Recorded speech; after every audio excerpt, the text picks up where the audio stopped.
Thank you for tuning in to this week's Wellness Wednesdays presentation of Breaking Down Stigmas, Mental Health in the Black Church. We'll first start off with a brief introduction by both presenters. Janae, go ahead and start us off, please. Hello, thank you so much for having me. I'm so grateful to be here. I am Janae Peebles-Trent. I am a proud member of Alpha Kappa Alpha Sorority Incorporated. And because we're talking about church, I have to give honor to my church. I'm a member of City of Praise Family Ministries, located in Landover, Maryland, where our bishop and pastor is Joel and Yolanda, and I love it there. My name is Natalie Solomon Bramage.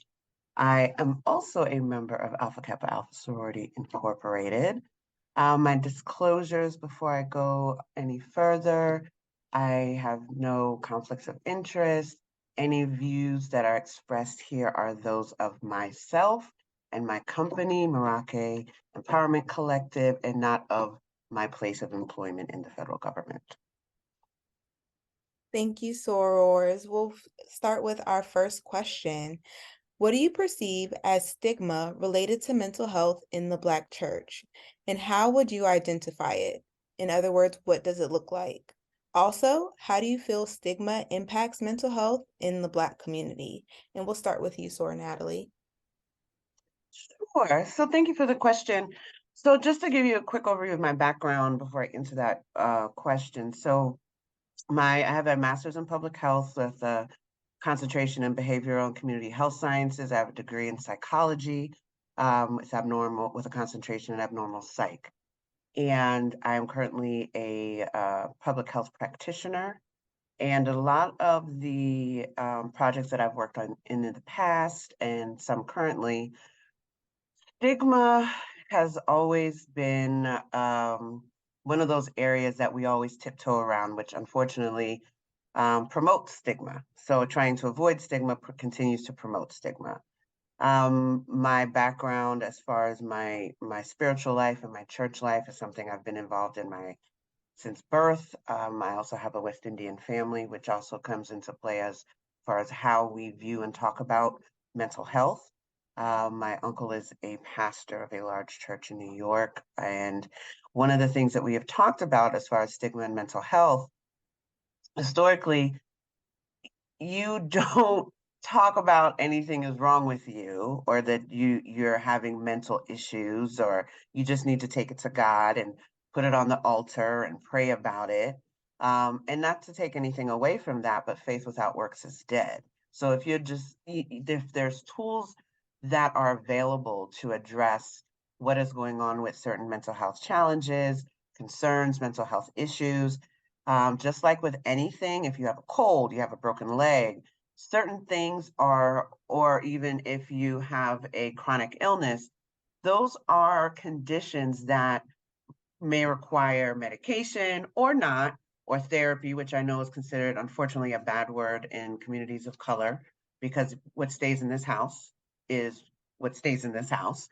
You don't go outside and talk about any trials or tribulations that you may have, or we're just resilient people, so you just take it and you don't talk about it and you take it to God. Or there's a feeling of sometimes, well, are you not being faithful to God and his teachings because you went outside or you said I'm depressed and I'm sad, and they're considered bad words.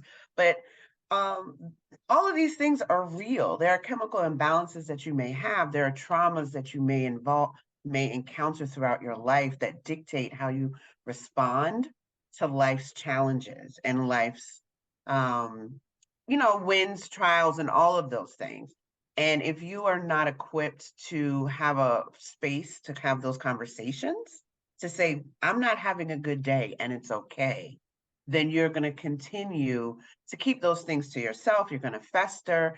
And try as you might to go and maybe talk to a pastor or someone who's in the church, and they are not of the understanding that there are some other tools that you may be able to employ to help you get through the challenges that you're having, it can be very detrimental. Those conversations need to be had, and it's okay to talk about it. A lot of times we only understand that someone has a mental health challenge And I say this in a joking but not joking way. You have Uncle Pookie in the corner who gets his SSI check, but you don't talk about what's wrong or what challenges they're facing that have led them to be on, on assistance because their mental health challenges have debilitated them in such a way that they are not able to function to hold gainful employment. But beyond just putting them over there, we need to have those conversations and create a landscape where, it's okay to come and talk to me about prayer and getting the care that you need, be it therapy, medication, or what have you. And I think sometimes everything in the church sometimes is just pray, just pray, just pray. But in the meantime, you're screaming and no one's hearing, Mm-hmm. and those things need to, I think that's where the stigma comes into play. And it oftentimes is perpetuated, whether we do it intentionally or not, because we do what we know. And historically, those are things that you just don't bring to the forefront because it's not anybody's business. But we need to make it our business. Yeah. Thank you, Sora Natalie. Sora Janae, did you need me to repeat the question? I think I remember the question. Sora and Natalie did such an amazing job. So most of what I will be saying will be echoing what she has said. So Sora and Natalie, she has an amazing background in mental health. So I have a background in accounting. I'm an accountant. So while I can't give that side, I am a youth and young adult leader at my church. So, and I've grown up in church for a long time. So I can kind of give more of that side, even though she did do an amazing job with that as well. Yeah, so it is actually a great question because I'm technically Gen Z. I missed it by a year. So I would say I'm a millennial, but whatever they want to put me in. Just growing up in church, one of the bigger things you hear is, I don't need a counselor. I have Jesus. Jesus is my counselor. And so you see a lot of that generation falling on those words that they don't need a counselor. They have Jesus, they go to church, they have friends. And now that I'm a youth and young adult leader, what I see now in my generation is everybody going to therapy, or a lot of people. It's a big thing, and we make people feel comfortable nowadays of wanting to go to therapy and wanting to speak about the things that are going on. And I always encourage some of our youth and young adults who do come to me who feel like, especially, unfortunately, our Black guys, our Black males out there feel like it's not needed. And they'll come to me, or my husband, who's also a youth and young adult leader with me, and they will say, I don't need it. I'm at church. I have you guys. And I always express to them, like, while Jesus was our mighty counselor, he does put in the Bible in Proverbs, it talks a lot about how we need many advisors. We need people to give us wisdom and lay down that ground for us. While God can provide us the tools, it is important you need people. Jesus needed people. He had disciples. He had disciples to go spread his word. He couldn't do it all by himself. And so I encourage people to know that while the stigma may be, I have Jesus and I have you guys, it is important to be able to go to a professional to talk about the things that you are going through. Because while I can give you the Christian and the Jesus side of it, there is another side that maybe I cannot help you with, and that you do need to have that. And together you need many advisors. Together we can make it work. But it is important that you do reach out for help, or you surround yourself with people who, maybe if you're not reaching out for help, you have people to say like, hey, you need help. So yeah, that's one of the stigmas that I see a lot is, I don't need it. But in our generation, I do see a huge change and shift in that mindset, which I'm very proud of. Thank you so much, both of you. Beautiful responses that really shines that light on where we are currently. Our next question is, how do you feel prayer in the Black community affects how we access mental health? And we're going to actually have you start us off with this one, Sora Janae. Okay.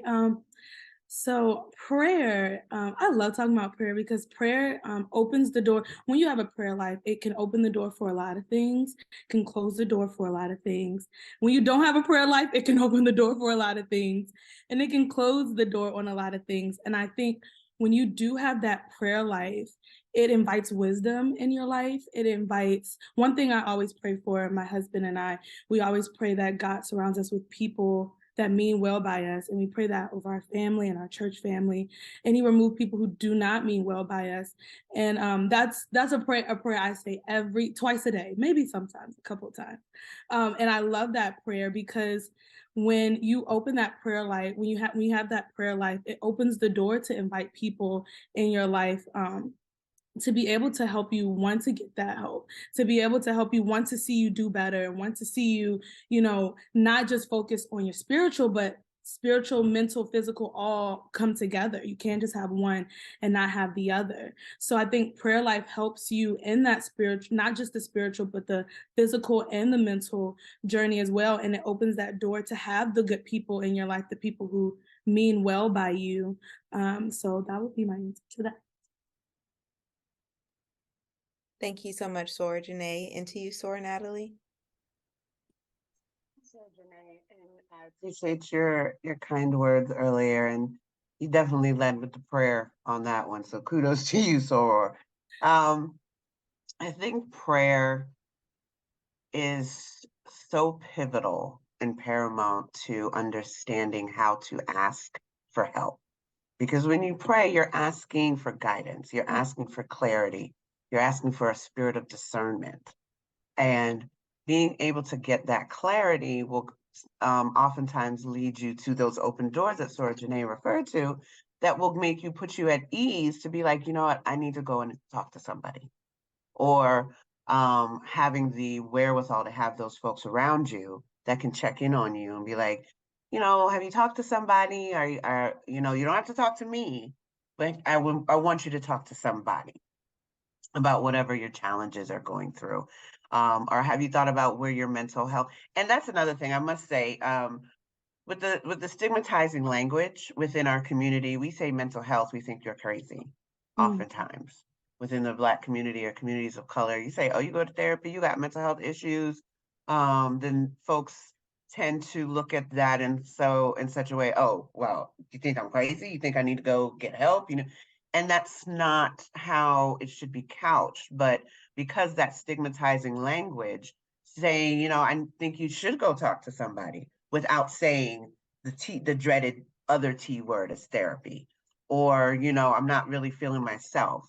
And I think, when you go and you have your prayers and you have your prayer partners or your church or whatever your tribe may be, having a space to even bring those folks in and praying about those things to bring those folks in so that you have a place a soft landing, so that you feel like you can have those conversations and go seek help. And then even beyond that, when knowing that it doesn't have to be one or the other, it can be both. And you can have your prayer life and have that incorporated into seeking your mental health care, or have therapists that incorporate prayer into their practice, so that I've had therapists myself that start off my sessions with prayer and to guide that session. And then we don't necessarily talk church, so to speak, because sometimes that can be intimidating when you think about prayer in church and whatever, or prayer and mental health rather, because whatever you're going through may not necessarily align with your church life as you see it, but we're all a work in progress. And I think sometimes prayer may or your vision of prayer may hinder us from seeking care, mental health care, because you may not feel, well, I did this, I'm not in a really good place, God's not through with me yet. Should I even be talking to anybody about prayer when I really should need to go talk to someone about my mental care? So I think a lot of those elements come into play when you're looking into how can they balance. They feed off of, depending on what your spiritual choices are in your life, they can feed off of one another. They can benefit you in feeling comfortable enough to be like, I've gone and talked to my source, to God about this, and I realized I think I need to go and look for additional help. And it may prove to be a vehicle for you to get that mental health that you need because you've prayed about it. The Lord has revealed to you, you know what, I need to go do something about this. Or I know I need to talk to or bring in a friend to talk to this about. And then sometimes your friend may not be the person who you need to talk to because they're not objective for you. And you may just need someone to talk to without conversation back. Maybe you just need someone to listen to, hence where that talking to someone comes into play. Or even some of my girlfriends and I, when we're checking on each other's mental health, and I talk about this on my podcast, that when our girlfriends call or we talk to each other, even our guy friends are out as well. So if you're calling to talk to me about what's going on, I don't ask right away, did you pray about it? Because sometimes that's the main thing that may have sent you into the direction that you need mental health care, because of the beating of the drum of prayer. Sometimes it causes people to just lock up, and they feel like they're going to be judged for what it is that they need mental health help with. And we talk about, okay, am I coming to you as a friend? Is this my friend hat? Do you need me to give you advice, give you feedback, or do you just need a listening ear? And that really will dictate how the conversation may go and whatever advice you may be able to offer or insight to be like, okay, well, I'm just listening to you. I'm just receiving what it is that you're hearing, what you're telling me. And then, well, I don't know if I can help you beyond this, but have you thought about this? Have you thought about talking to this person? Have you talked to your pastor? Have you talked to a professional therapist or something to that effect, and give options? Should that be part of the conversation? But I think introducing those things and highlighting that these two can work symbiotically so that they complement one another is a beautiful opportunity to further enhance mental health and prayer within the Black community, which is such a challenge. But I do definitely, to your point, Sora Janae, the younger generation is definitely taking advantage of that. And I think it's much more accessible. Nobody needs to know if you're going to therapy. That's not anybody's business. Just like whatever you and God talk about, that's not anybody's business. It's the same thing, but if that's what something you need and you think you need to do that, then go ahead and run with that, and understand that those are opportunities to be safe. And I think that's a huge part of where prayer and mental health come into play. Do you feel safe about divulging this part of your life? Mm. Can I add something to that, Sora, Carlisa? Of course. Because Sora Natalie said something that was so on point about how a lot of people feel, and I couldn't miss that moment about how a lot of people feel like they don't want to go to prayer because they feel like, they, done this, that, or the other. And that's so true. I see that a lot. And I've grown up in church. I'm a PK, so I see that a lot.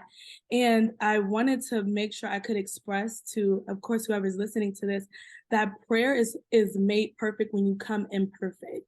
You don't have to worry about going into prayer perfect. God's strength is made best when we come to him imperfect. He can show himself best when we come to him imperfect. And I do just want to encourage anybody who feels like they can't pray because they've done this, or maybe they just curse somebody out, or maybe you've been out of church for years. That's the perfect time to pray. It's easy to pray when everything is great, and it's easy to pray when life is good and you've been going to church and everything seems great. But prayer is made perfect when you come to it imperfect. So I do just encourage anybody who feels like you can't pray because of whatever happens in your life, that is the best time to pray. God doesn't want you to come perfect. He wants you to come to him when you are imperfect so he can show himself to you. So I just wanted to add that. Thank you so much for adding that. Yes, that was very helpful. And I know the last question kind of ended up overlapping with this next question a little bit, but the question is, what is your view of therapy and how can church help support therapy? And we're going to start with you, Sora Natalie, for this one. I think, um, I'm an advocate of therapy. I think it is that part of the faith and works that go hand in hand. It's that action, that faith and action, if in the context of what we're talking about, because you've trusted yourself and whatever feelings you may have enough to move to that next stage. Because if you think about it, when you go to your pastor and he provides counsel, he's giving you therapy, but we may not call it that, right? but it's essentially what's happening. And they're listening to you and they're hoping to provide counsel to you. That is exactly what a therapist does. There's different modalities of therapy, there's different ways to engage, because people have different ways in which they receive information and that they understand information and understand how it is that they're feeling. Because individuals that are dealing with mental health challenges, and that's on a spectrum, because there could be a ton of different situations where that intersects, from childhood to you're an adult, from the different situations you have um, in your life, be it marriage counseling, you have therapy for your, um, counseling services for employee assistance programs for your job situation, for grief counseling, for when you're going through a pregnancy, after you've gone through a divorce. Going, there's so many opportunities, and how we put them under the umbrella of therapy, but we just don't call it therapy. But that's what's happening. And it's the tagline, of course, and I think sometimes it takes away from the benefit of it. Um, and I think the church encouraging and couching that we're here as a pastoral body, if you will. When I'm talking to my uncle sometimes about this, and when he talks to his flock, if you will, that's he says sometimes, or his congregation, I'm here as a vessel from God to provide therapy and counsel to you. And if it's couched in such a way, but I can't do it all, he will say in one of his sermons, he's like, I can't do it all. I'm just one of, but I'm here to help you find and direct your path um, to getting resources. Because in all honesty, there are people, I went to school for behavioral health, but not all church people and church members are trained in this, because there's a lot of things that come into play. There could be suicidal ideation. I mean, there's different depressant situation that you are involved in, that you are not, as a church I guess expert, I don't know if I'm couching that correctly. You are not technically equipped. They are not technically equipped to provide you with the next step.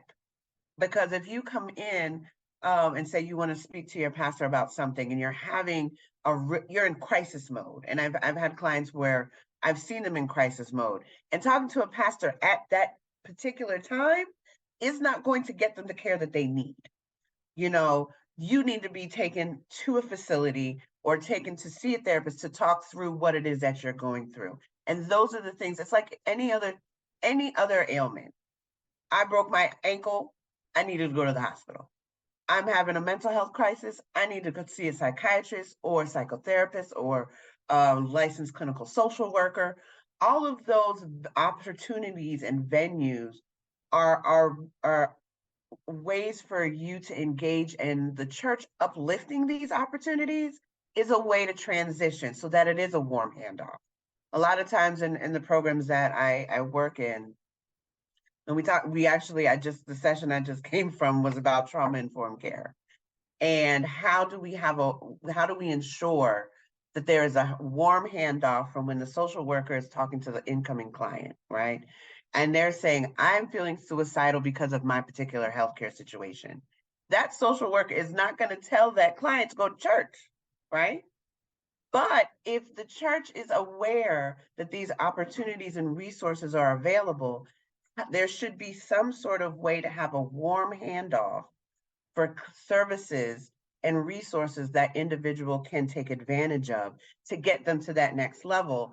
And then you are continue to get your prayer life fed, but those things can happen at the same time. It is a parallel journey that you can be on, because some types of care, because of what you're in at that moment, you talking to Jesus may put you over the edge on, and I, you know what I'm saying? Because, and I'm not saying that to take away from the value of the church or the spiritual life, but for some individuals, hearing church or going to pray is a trigger for them. And that is the opposite of what they need. And they need to be given the opportunity to seek other resources because they know it's not a judgment zone. And oftentimes within church and prayer, in the prayer life, in the prayer world, you know, we all know church can be sometimes kind of judgy, right? And that's why a lot of people don't, you know, may not come back to church or go to church because they feel judged.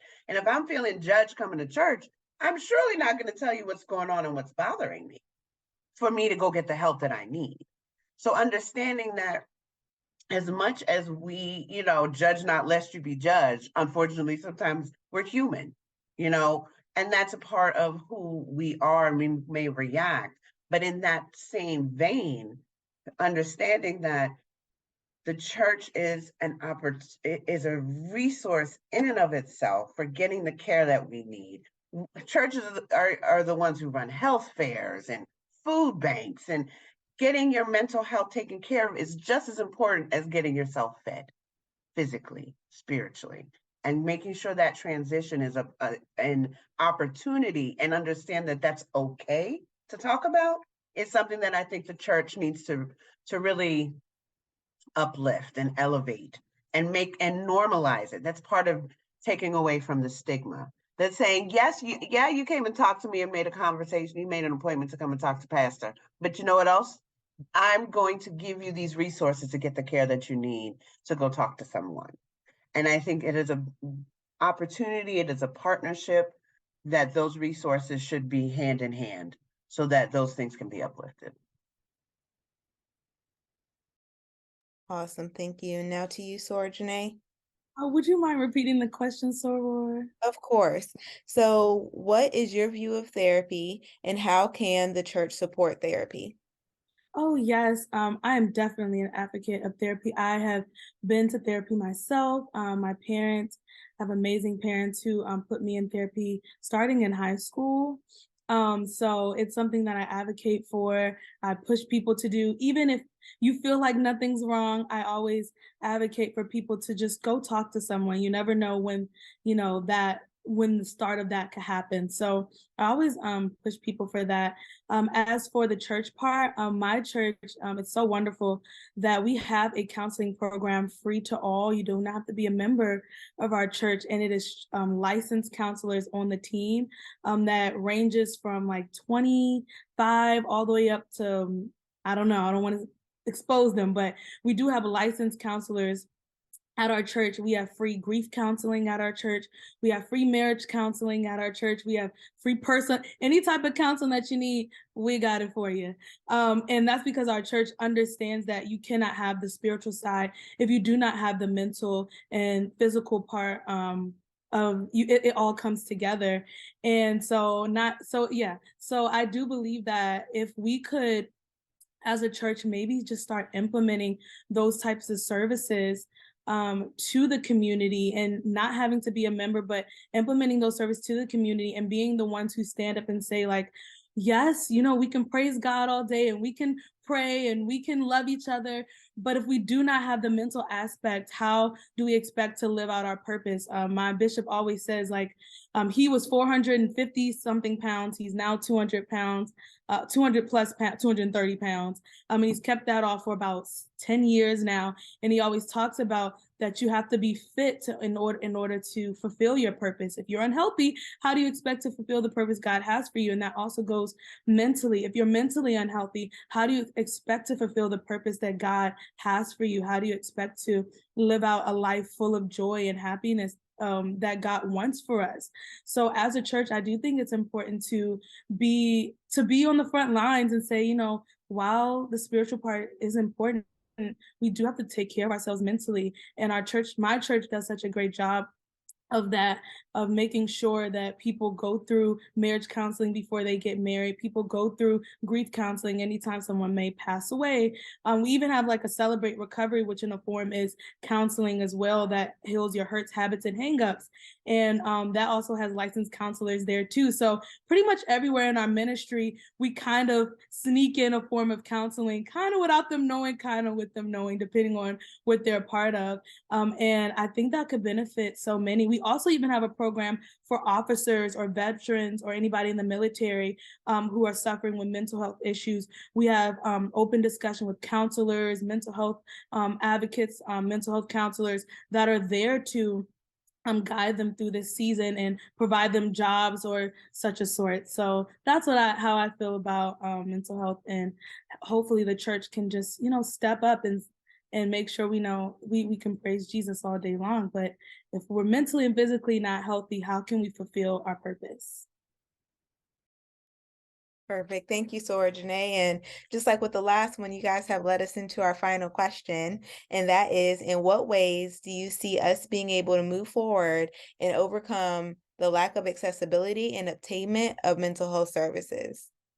And we'll start with you, Sora Janae, and then Sora Natalie will finish us off. Got it. Yeah, I guess I did answer that. Can you actually repeat the end part one more time for me, or you could just repeat the whole question?